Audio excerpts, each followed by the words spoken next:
Right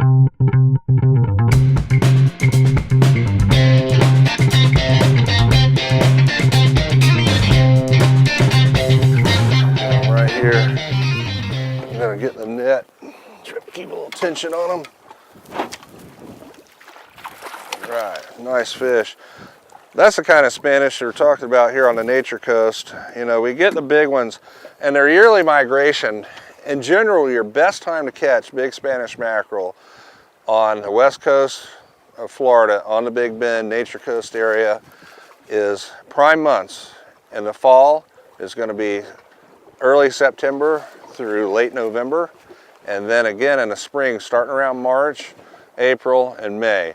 And they'll hang around all year long. You know, you'll catch a few here and there, but that's when the big schools come by. And in the spring they come from the south and migrate up the coast, heading up toward the Panhandle, Pensacola, and then in the fall they're coming back down. And on occasion we'll get such things that we call them muds. You get big schools of Spanish mackerel that will come in, and they have what is called a shrimp hatch here. And the shrimp are all down on the bottom, and the mackerel get so frenzied getting the shrimp that they'll mud the area. And a lot of times you can see it in the water, you know, be sometimes an acre, sometimes it'll be 10 acres in size, and it'll just be a massive school of Spanish. And I tell you what, it's some great action. You know, it's a table fare. You know, a lot of people, you know, they can like mackerel or not, but I have not met a person yet that does not like the fight that a big Spanish mackerel like that will give you. I mean, that's some peel and drag action right there. It's a nice one.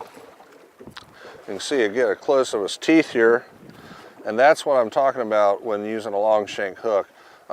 Sometimes I've had them bite over the top of the hook, and you know, it's just the nature of the beast, losing one once in a while. But you know, you'll get a lot more bites using a fluorocarbon leader and a long shank hook than you would with a trace of wire. They got very keen eyesight, and if they see that light wire, a lot of times they'll back off from it. So go with the fluorocarbon. Use 10 or 20 to 30 pound fluorocarbon leader, long shank, 1/0 hook. Something that I like to use for mackerel, you know, some people troll spoons. You can throw jigs and different bait, or even use a trace of wire, because mackerel, of course, got some serious sharp teeth. And they have very keen eyesight also.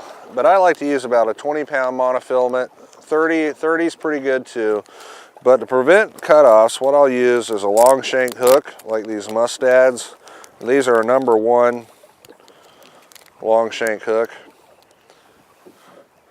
And the shank of the hook is actually going to be your leader, or your bite leader.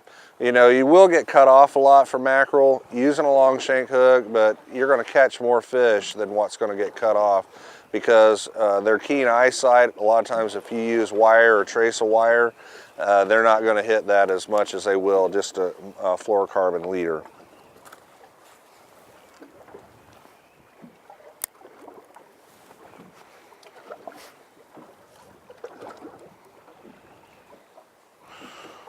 Tie a regular fisherman's knot.